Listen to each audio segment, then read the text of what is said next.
Dito kami ngayon sa dry dock, shipyard. Ito po yung ginawa ko kahapon para sa lifeboat. Ito pa yung isa, lang side hindi pa rin tapos kasi need ng modification do sa kanyang bracket.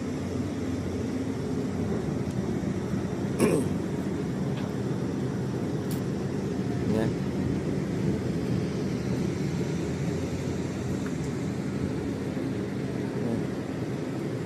Lilipat kami ng location.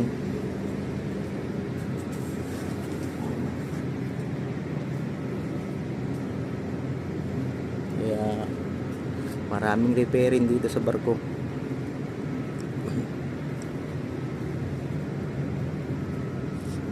Dito sa deck pati sa engine room. Puro repairing kami. Yan. Yan ang mga samahan ko. Andun sila. Lilipat na sila. Nag-ano sila. Prepare sila ng winch.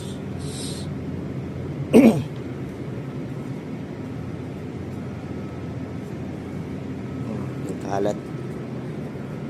Kalat dito ngayon.